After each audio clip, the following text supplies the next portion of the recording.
Hey, everybody. Welcome to the Foresight Talk on Designing Better Futures for Youth in Foster Care. My name is Rachel McGuire, and I am a research director here at the Institute for the Future.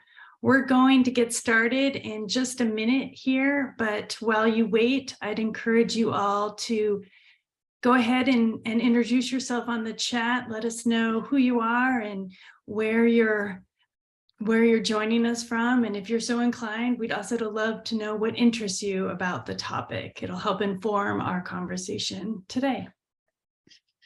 Get started in about 30 seconds.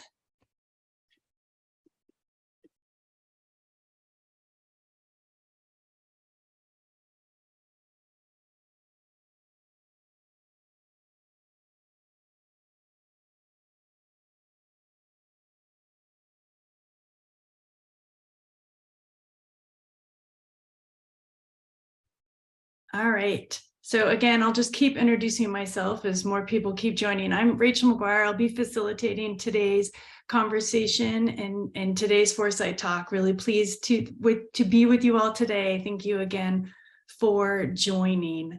I've advanced the slides, so now you're looking at our standard Zoom webinar features slide. If you're unfamiliar with Zoom, please let us know, in part because we want to know how you've managed to live the last couple of years without being in Zoom, but also so that we can help you engage more interactively in the session. So again, encouraging people to introduce themselves in the chat if they feel so inclined, and share where you're joining from.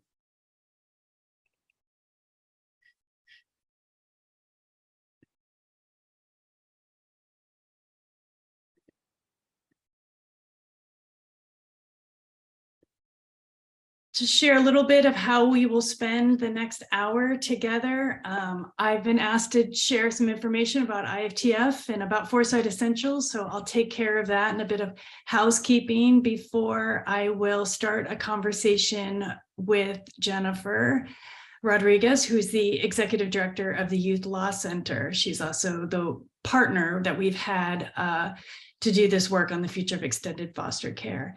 At that point, we will open it up to the audience for Q&A. I will make a note that this webinar is being recorded, and we will be posting it on our website, which should happen within the week. A bit about the Institute for the Future, if you're joining us for the first time.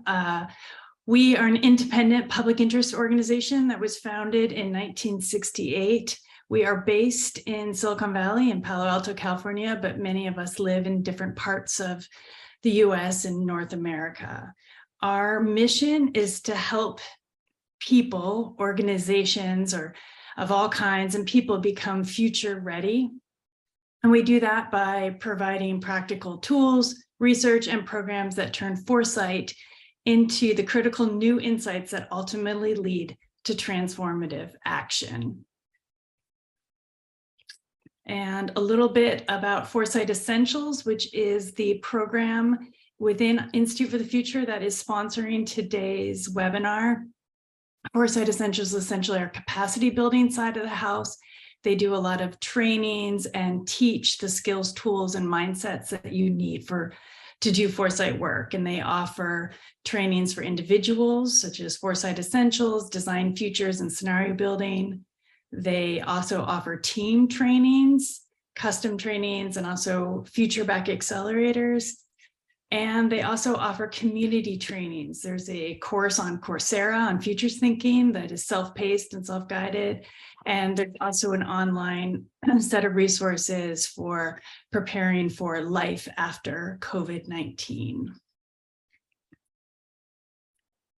And finally, if you're interested in some upcoming trainings, here are some dates for their flagship trainings, which is the IFTF Foresight Essentials training, some online, some in person.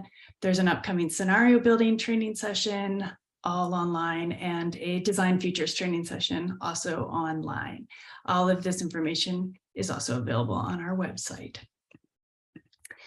And Foresight Essentials has a tremendous amount of community resources that they make available, including these talks, including a community platform called Urgent Optimist, a newsletter, meetups, and all sorts of posts that they write and distribute through Medium.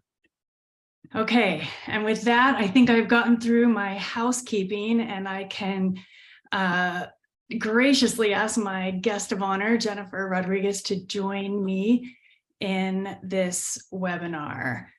So what our intention is to do today is to explore this work that we've undertaken, Center for Youth Law and Institute for the Future, on the future of extended foster care. And I'm really pleased to be joined by Jennifer Rodriguez, who serves as the Executive Director of the Youth Law Center, a position she has held for over a decade. Now, YLC is a national public interest law firm that has worked for 4 decades to transform foster care and juvenile justice systems so every child and youth can thrive. Now, Jennifer herself is a force for change in foster care and juvenile justice systems, and she's been awarded numerous prestigious awards for her advocacy work and her ability to shape policy and move seemingly intractable systems. And this is why we're so fortunate that she has turned her focus not just to fixing all the wrongs in the system as they exist in the present, but also to help shape the future of child welfare and juvenile justice in California and across the country. And as you will soon hear for yourself, Jennifer is a natural futurist. She is extremely comfortable navigating complexity and ambiguity, and highly capable of balancing radical, maybe even ridiculous ideas with a pragmatic understanding of what is possible in our current social and political systems. So my plan for the next 30 minutes or so is to have a conversation with Jennifer to give you a sense of the questions we were asking about the future, why we were asking them, and how we went about answering them.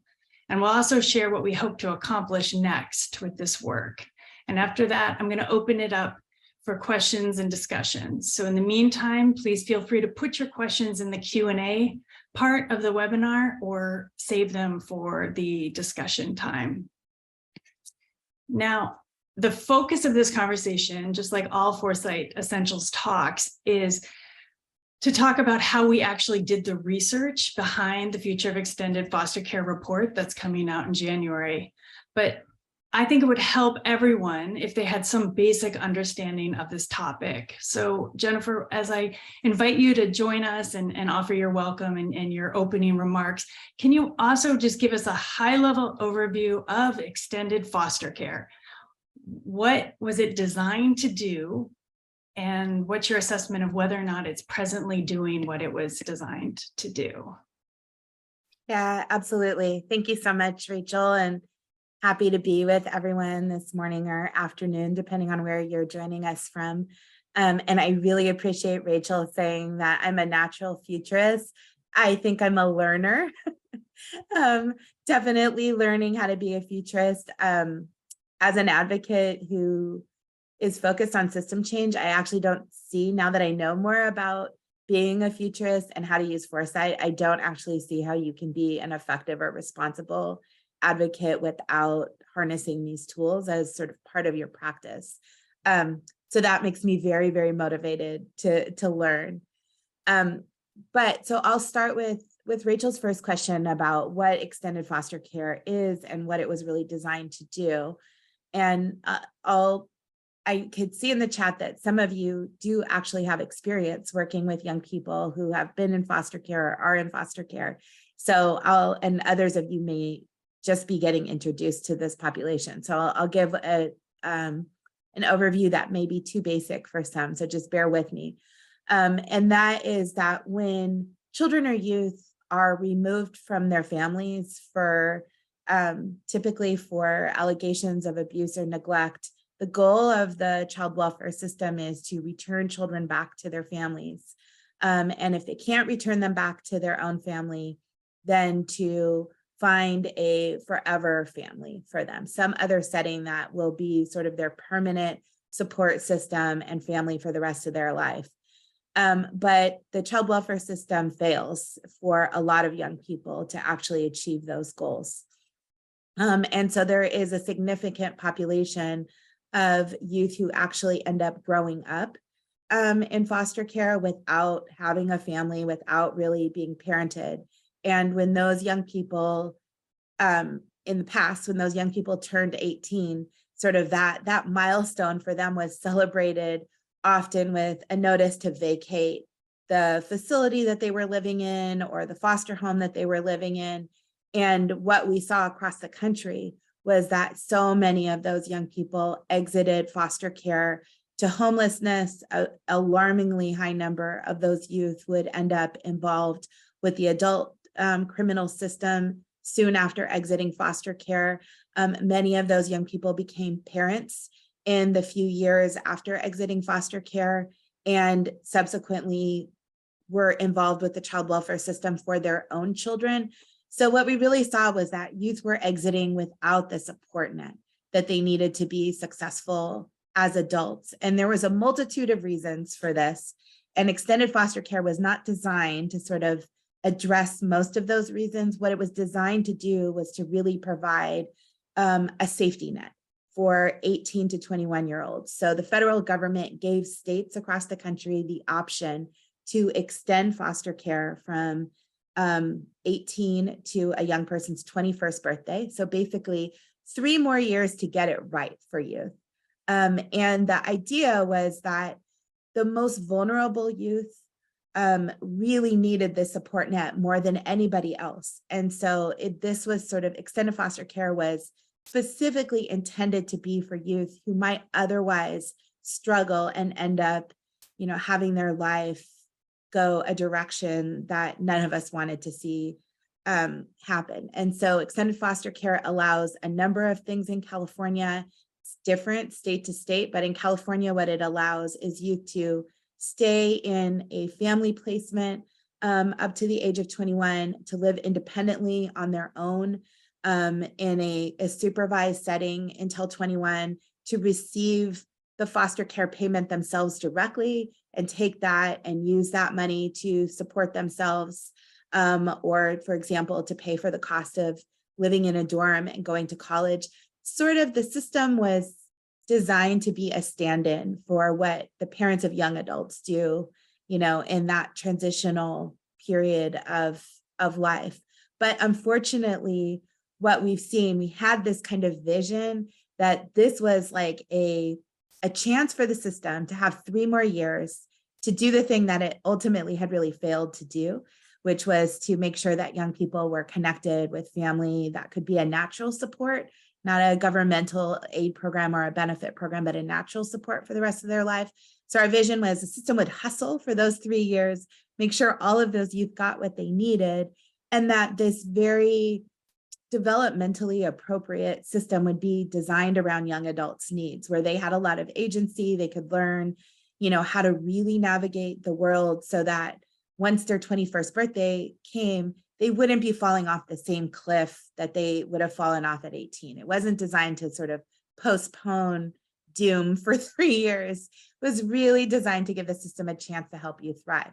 Well, that was 10 years ago. We now have 10 years of data showing us that those goals have not really been met. There are some areas that extended foster care has been successful in improving outcomes for young people, but there are many areas, and some of those areas are the ones that we are the most worried about, where we just haven't been able to make any progress at all.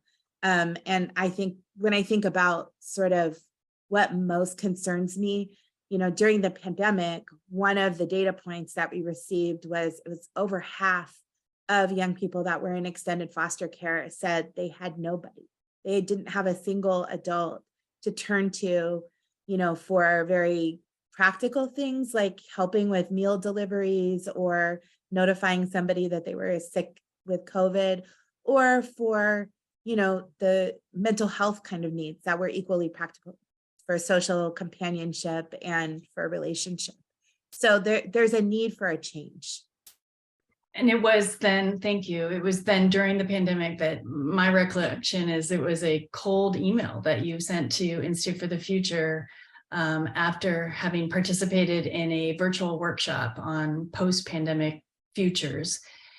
What drew you to futures work or foresight work in the first place?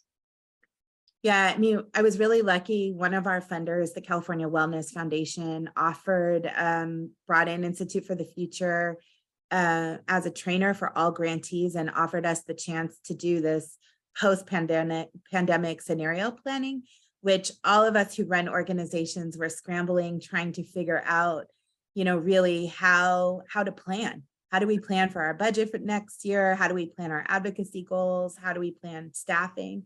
And so to me, getting to work with futurists, attend this training sounded like, oh, they have all the answers. They're going to be able to tell me what things look like in a couple of years. Sign me up. So I went to the training and of course found out that a futurist doesn't mean psychic. It doesn't mean, but that Institute for the Future had done really amazing work in thinking about and learning about and bringing in experts who really understood what the future of California looks like, and not just related to post-pandemic reality, but overall housing, the economy, employment, mental health, that all of those things.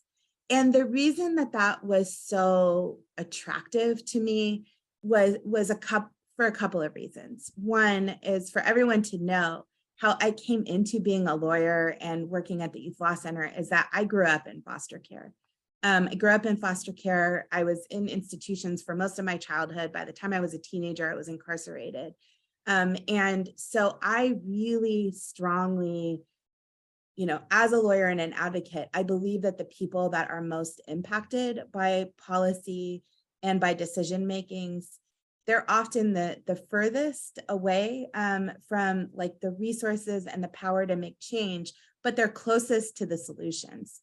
And so in our advocacy, part of what we are always trying to do at the Youth Law Center is to really engage folks who are directly impacted in not just identifying what we need to work on as lawyers, but in envisioning and crafting the reality they want to see. And that's often really challenging. And it's partially challenging because, many youth have the same experience that I had in care, which was that the system was really designed to actually prevent us from being able to, have agency over our future. And at some point that turns into actually not even being able to imagine the future. So I was very attracted to the idea that there was a set of really concrete tools that the Institute for the Future had that would help people do the really important, rigorous work of designing the futures that they wanted. And, we try to do that as advocates and lawyers, but, as a lawyer, I can say the law is a pretty conservative and blunt tool. It's an important tool to sort of get where you're going to, but it's not a tool that really allows for imagination.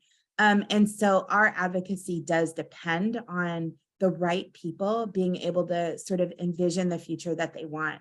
So that was one reason I think that Institute for the Future really appealed to me. And then the other was just very practical. I feel like in foster care, what often happens is we are at best making policy choices and designing policy with being thoughtful about what is happening in real time. And this is at best, right? We are often actually looking back. We're saying, here's 10 years of data. Here are young people who aged out a couple of years ago, sometimes a really long time ago. What was their experience like? And then designing policy around either the current or the past. And in this case, we are in a time where things are rapidly changing. And in order for young people to be successful, we really have to understand what the future forces are in California and how we can prepare youth to be future ready. And as a really concrete example, I'll tell you all, like when I exited foster care, I went to Job Corps to get my GED in San Jose, and I was trained to work for Amtrak, and my training was like typing on a typewriter. So, and we were told at that time that going to college was going to be the route that would help me be successful. And so, I took this vocational job after exiting Job Corps where I typed a lot, and that enabled me to go to community college and then a 4-year college. I graduated without student debt. So my reality is an entirely different reality than young people who are exiting here now. And in order for us to do a good job in designing policy, we really have to understand the future. Okay, that was great. So you hit on a number of things there that we're going to come back to. Definitely going to talk about participation and how we endeavored to bring in voices, and particularly the partnership you have with the California Youth Connection. But I want to just sort of keep us through this. I'll be the lawyer for this. Jennifer will switch roles. You be the creative out of box thinker, and I'll keep us on time. So, we identify then, given all that context that you and your team provide and tremendous amount of resources that you provide us. And I bring that up because I think for those who are interested in designing research projects, the interchange of information was very crucial in the beginning. We needed to understand the present, we needed to understand the history, and we benefited from having some of the leading experts and some of the people that originally shaped this policy in our community of people that were in partnership with this work. So we benefited a lot from that. Together, we sort of formed a few research questions, really wanted to unpack this idea of thriving, not just what does it actually look like to thrive as we understand it today, but what will it look like to thrive in the future conditions. We wanted to understand more about what do we know about human development, and what do we know about adolescence? What do we know about this transition time from a neurological perspective, from a social developmental perspective? So we had sort of a set of questions. And then the third one that's really important and picks up on what Jennifer was just talking about is we wanted to design it in a way that the voices and capabilities of those who are directly affected by these systems are not just providing, they're not just engaged, whatever that means. They're not just providing feedback or comments or getting a chance to read things, but they're actually shaping it with us. And that's what will get us to sort of this next bit around foresight trainings that we did. But just before we go into foresight training, anything you want to say about how you got this funded that might be of interest to people in the nonprofit world like yourself?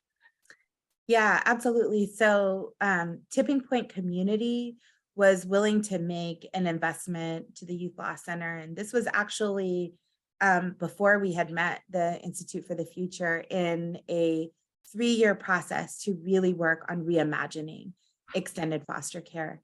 And so we were going to proceed into that work kind of on our own as an advocacy group and bring in who I see as our key partners sort of at all times, youth that are directly impacted through the California Youth Connection. And then we met Institute for the Future and realized that really this foresight thinking is such an important tool.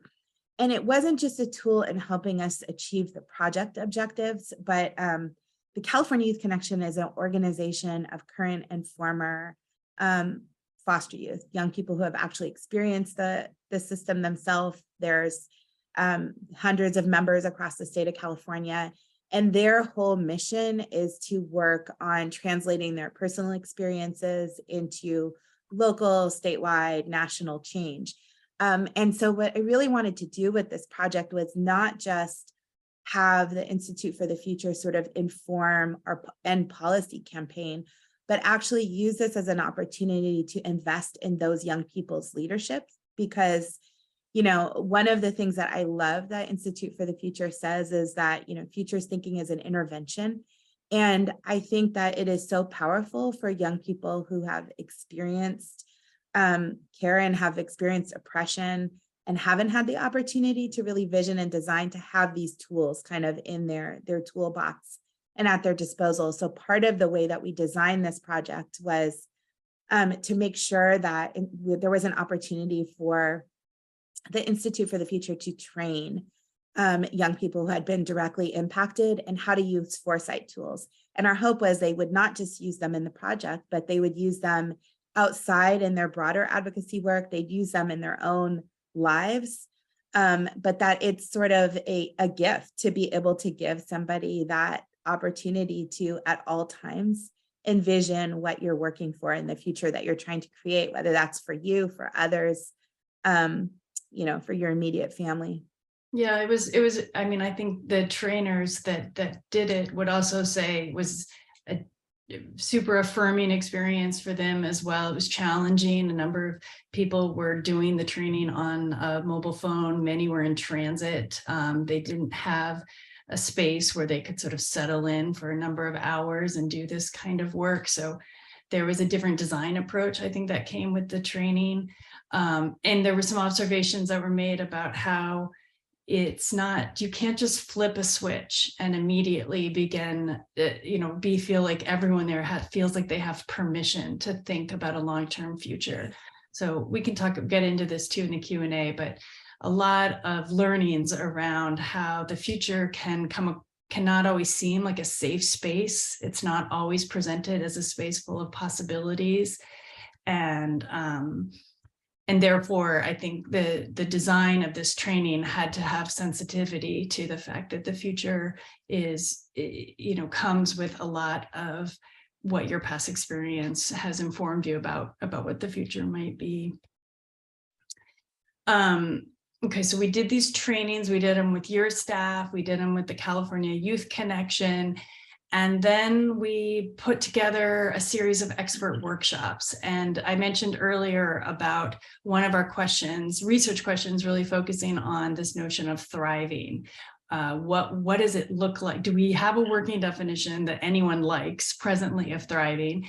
And then what do we imagine it to look like 10 years from now? Do we have any sort of shared understanding of what we can imagine a 21, 25, 30-year-old to be experiencing thriving to look like 10 years from now? So it was an interesting design challenge from our perspective to get the right kinds of people in the room with the right intersecting amount of background. So I just went through some of the people in the room, just to give people a sense of the kind of backgrounds people had. We had people whose background was in higher ed. We had people whose background was in homelessness policy, family demography, reproductive health, support systems, resilience and child abuse, community development.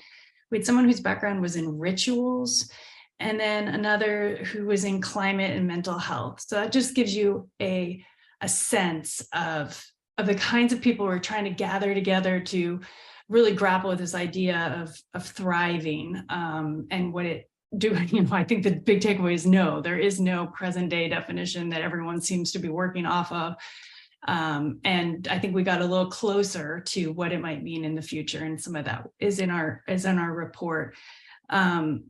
Jennifer, any comments you want to make about either the workshop as a process or your observations on this research topic around thriving?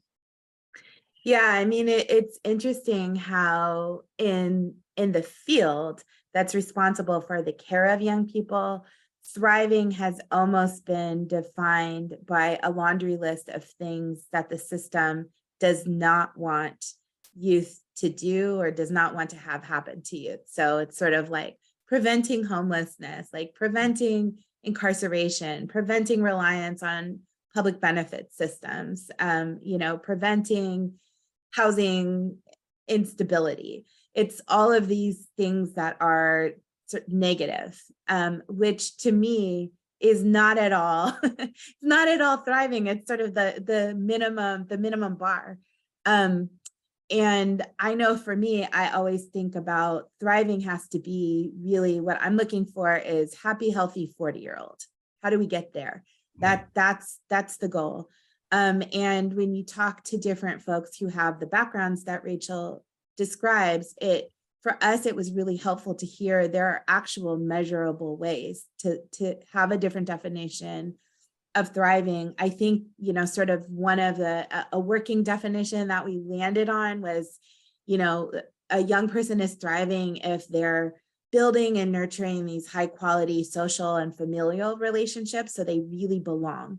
They belong both in a family and they belong in their community, that they have financial stability that is connected to a sense of purpose and contribution in society, and that people feel like they're able to exercise that purpose and go out and do what they were meant to do in the world and feel important and worthy. And then that last, I was happy because it appears that there is a definition of thriving that is connected with happiness. So really having young people have this sense of optimism, that you're able to see goodness in the future, that you're able to see opportunity in the future. Rachel talked about the future not feeling safe for a lot of our youth, mean that this definition of thriving is when the future is full of possibility as youth enter into adulthood, and when they feel like they can be involved, they have that social imagination to craft the future that they want for themselves and for their family. Yeah, I love that. Social imagination. Nice point. Okay, so we run our expert workshop. We work on this concept of thriving.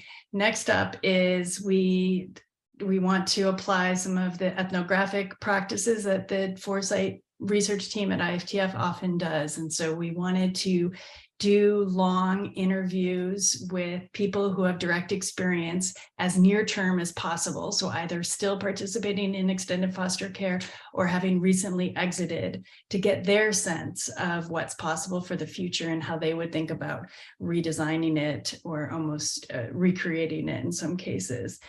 And so part of our work here was in the same way that we had to think through who are the right experts to gather to have this kind of conversation about the future of thriving.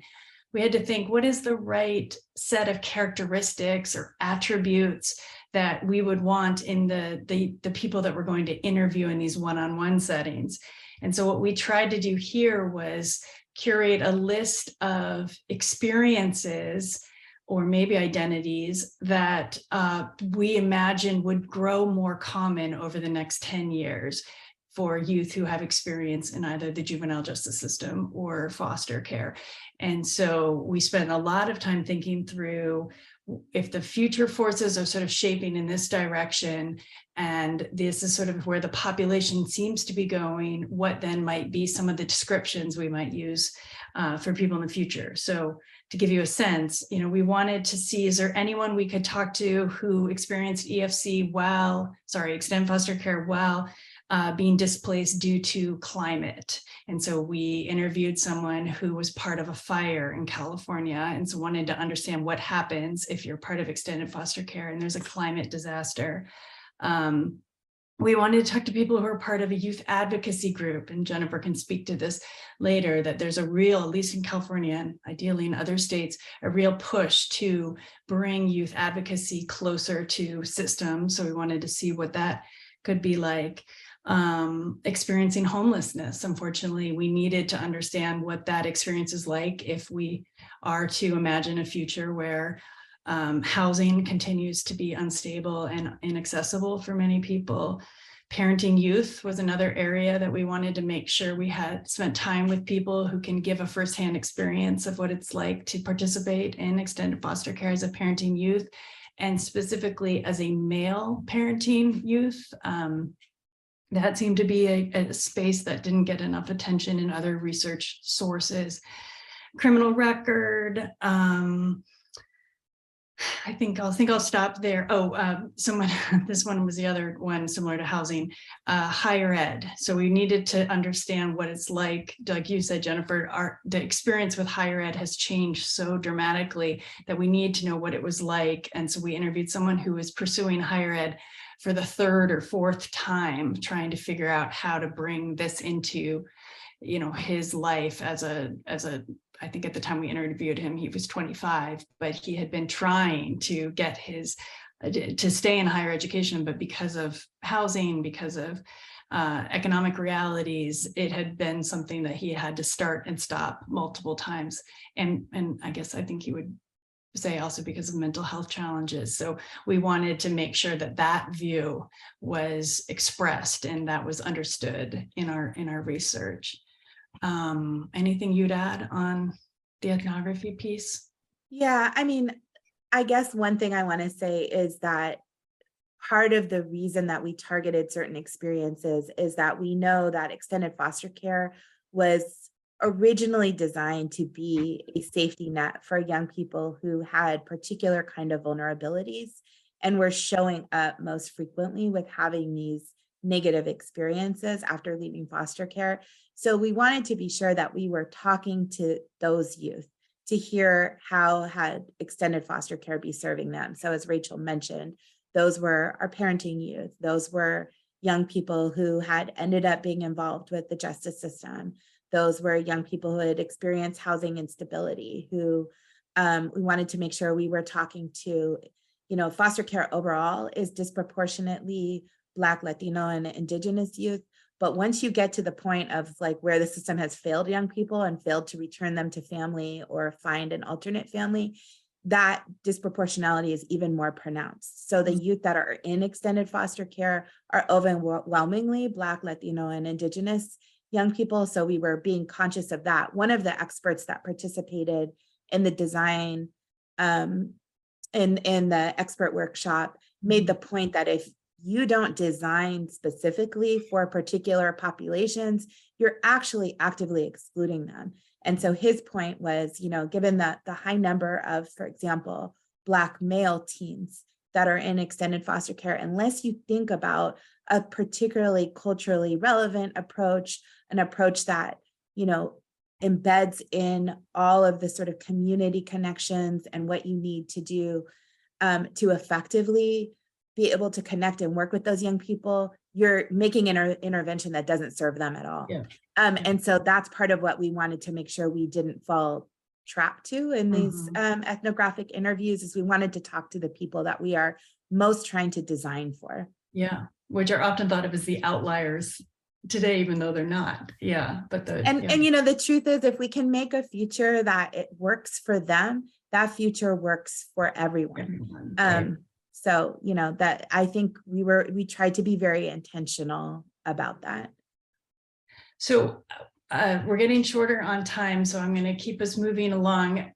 But I know that we were going to share a couple slides to show everyone the workshop. So let me just set that up. So from there, then we start drafting this report, and anyone who's written a report knows it takes multiple versions, and we've been trying to balance the amount of context setting that we need.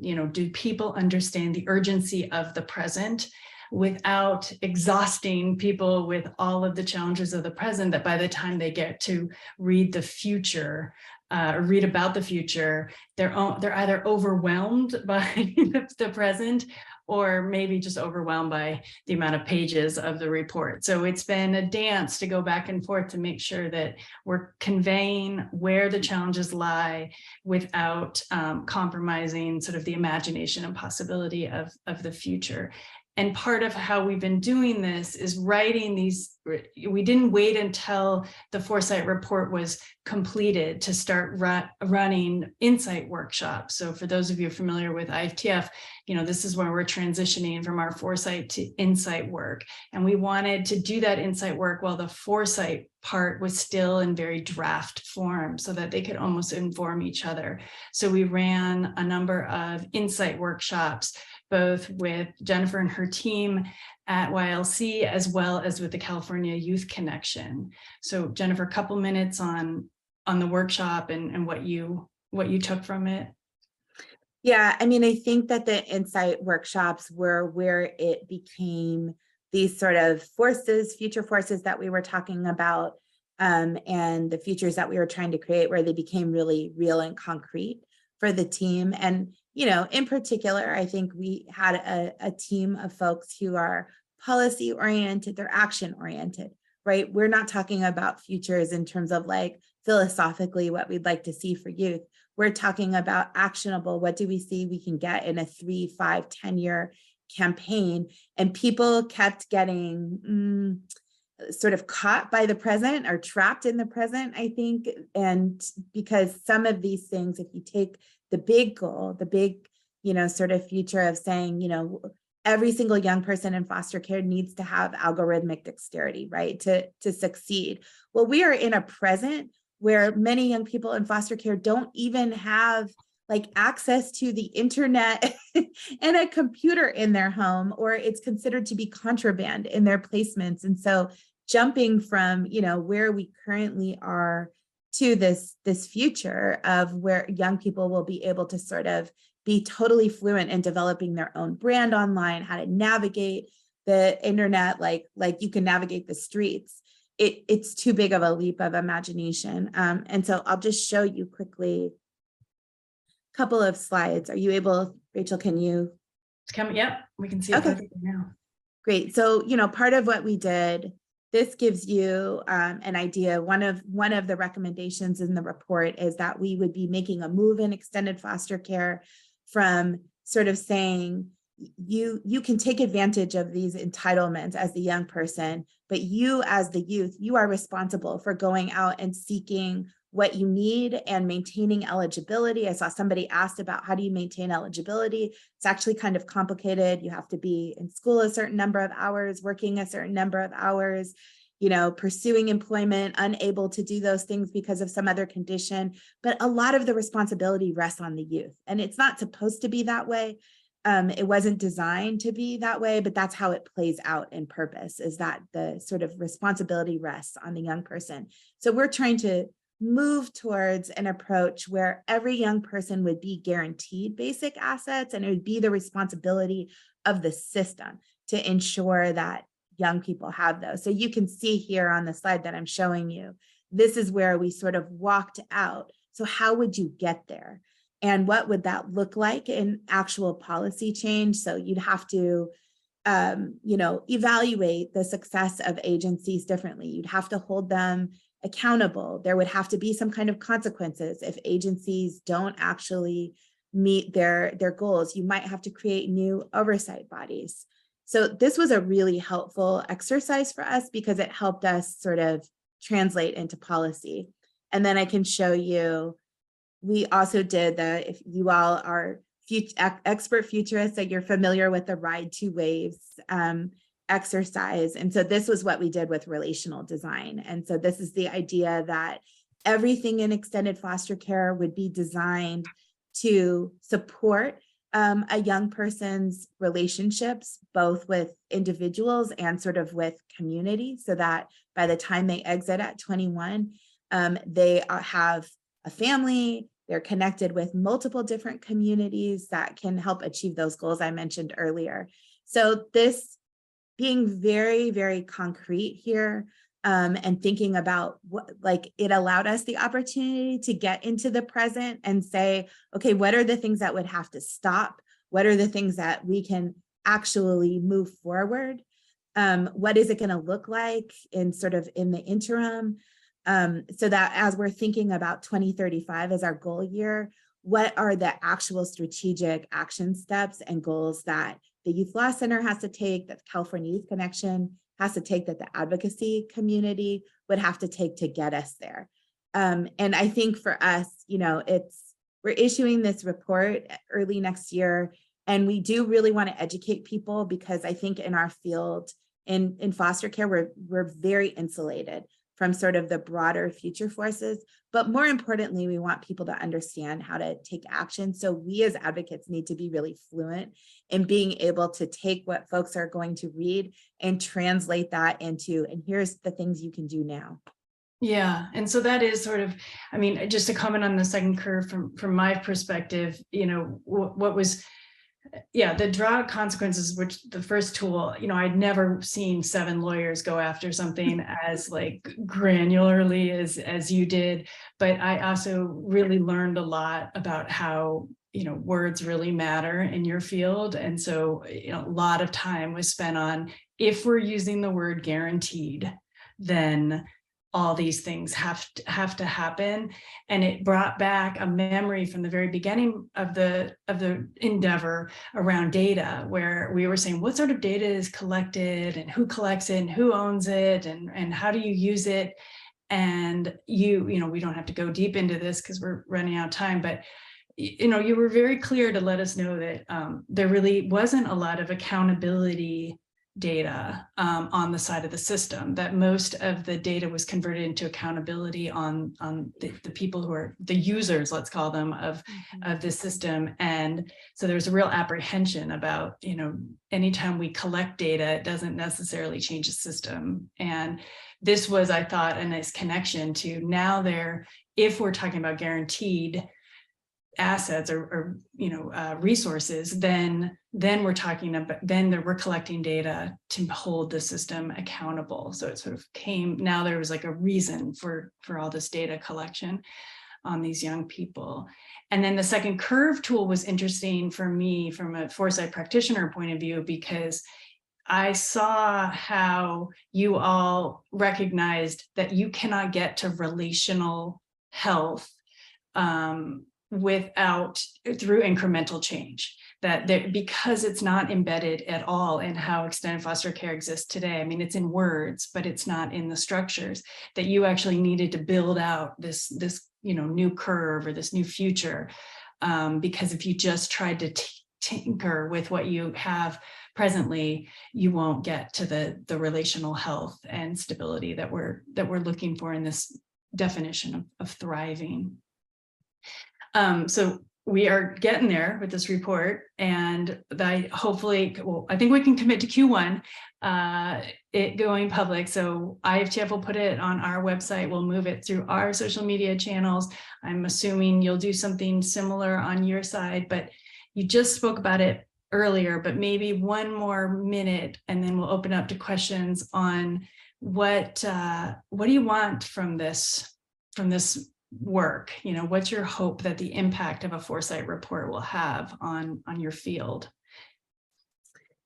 Well, I mean, I always think if you don't know where you're going, you're kind of guaranteed to get there. And I think in extended foster care, like, people have not really had a goal that is what's the future we're trying to build for young people kind of goal. And so I am hoping that this report gives the field sort of a common, that a social imagination about the kind of future that we want young people to have, and also helps them really understand those future forces that folks are not typically thinking about every day. And just to give you all sort of the preview version, the things that we're asking folks to think about in the report and understand as far as future forces are, you saw the equitable transition. So moving from an entitlement system where youth are responsible towards a system where youth are really guaranteed basic resources, and that the measure of success is, did the agencies and the entities responsible, did they get youth what they needed to be successful? The second future force that we're looking at is restorative care. So moving from an approach where we only respond to youth when they're in crisis and when they have been diagnosed with sort of having a deficit, towards really thinking about cultivating holistic healing and resilience, looking for those activities that build optimism and bring joy, those relationships with individuals and community. Third, relational design. And this is so important because I think we know all the data is really clear, like those relationships, that interdependence, that mutualism, those are the things that actually are the most important protective forces against things like homelessness, against things like substance abuse and addiction. But yet they're the things that, as you said, Rachel, like, we have to do this drastic design because nobody is thinking about them. In fact, the language, sorry to interrupt, but I mean, if you could go to any state's human services, child welfare webpage, you're going to see independence everywhere. So they can live independently, so they can be independent. Like, that's right. Not only is it not there, it's over-indexed toward independence. Yep. So, moving from that focus on how do you teach youth how to be totally independent and not need anybody and be alone in the world, to saying, like, that's not success. It's not what we want for our own kids. Instead, we really should be, our goal has to be interdependence and mutualism, and it's our responsibility to build that for them. And then the last future force is computational advantage, where we're, moving away from, at best, teaching some specific tech skills, or, talking about how dangerous the interwebs are, to really making sure that young people have this algorithmic fluency and dexterity and are able to harness all of the features that exist out there, if they're able to do that. So, that's what we're hoping to educate folks with an eye towards, now let's translate all of this into policy campaign. And then the big overarching goal that we really hope comes out of this project is for folks to understand the power of giving these kind of foresight and futurism tools to people that are directly impacted by the changes, and allowing them to have the tools that they deserve to have, that are kind of the basic necessities to do that work of creating new futures for themselves, and feeling like they can, I love Alicia Garza, and one of the things that I read in her book is like, empowerment is feeling like you can sort of make changes and influence the future, and power is when you actually can. Yeah. When you could do that for yourself, you can do that for your community. And that's what we're hoping to really achieve by this, is sort of sharing these tools and the process with everyone.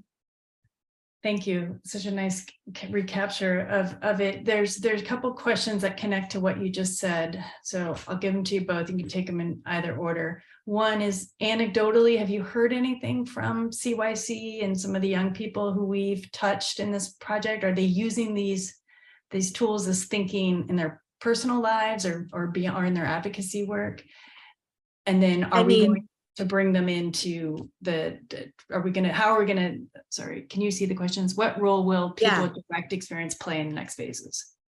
Yeah, I mean, I think that the person who wrote in the chat that it's impossible to actually sort of unknow foresight thinking and being able to feel like you can play a role in the future is exactly right. I think that one of the biggest challenges that for anybody who's been involved with like being on the other side of an oppressive system is to be able to be free from thinking what all I can do is tinker with this thing and like try to fix something that's not broken, or fix something that's already broken, to thinking we could just build something else. And also to really thinking about what did I deserve? I mean, that's actually one of the hardest questions, because so much of this is about building the kind of like liberating and nurturing futures, right, that youth deserve. And, so often, and I can speak for myself, you don't really have a sense of that. I know I didn't have a sense of that until, I had my own children. And then I could see, oh, this is what my children deserve. It's not what I got in the system, but it's, asking people to imagine something that they don't even have concept, what it would be like to live on Venus. Well, I don't know, because I don't know what the environment on Venus actually is. Yeah. And I'll just say really quickly, I mean, I was so struck by during the training that IFTF did for youth in the California Youth Connection, there's a section where people have to write these like, basically kind of like sci-fi stories about a really radically different future. And I say sci-fi story because that's what it felt like to me. We were being asked to write about something that does not exist. And so many of the youth stories were about these futures where they were loved, and where if they weren't loved, it was kind of an emergency. And that for me was just a moment of like, what have we done? If youth feel like the possibility of being loved and cared for is the topic of a sci-fi novel for them, the wildest, most ridiculous future they could come up with. Yeah, we have a huge problem to fix. Yeah, I'm going to share really fast. One of the youth groups that when we did the insight session with the young people with the Southern California Youth Connection, this is one of their policy or program reimaginations. And so it included things like a wellness trip. And I remember them talking a lot about foreign exchange students, that concept of being able to travel abroad. And then, you can see there's a car and that there's a credit score. So, it was beautiful. I mean, they get it. They're futurists. They know exactly how to do this work. They just haven't been asked enough to do it. And so to the next question, we're still mapping out the next phases, but ideas on how you'll bring youth into that? I mean, you always have young people in your advocacy Yeah. work, but included in this. Go ahead. Yeah, no, I was just going to say the reason that we partnered with the California Youth Connection is because the ethnographic research is so important. And so having those sort of one-on-one experiences to interview and to learn about the lives of individual youth is critical. But CYC is an organization that has access to, all youth across the state, and their input influenced this report. They've been a part of sort of design.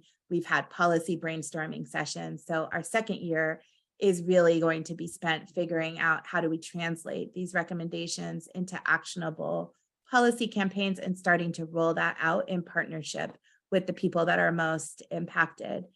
They are always going to be the best and wisest ambassadors for the work. They're always going to be the ones that for policymakers and the public can actually make it real what the urgency is. And I mean, folks who are here in California, we are now moving this year. We're now no longer flush with sort of federal cash.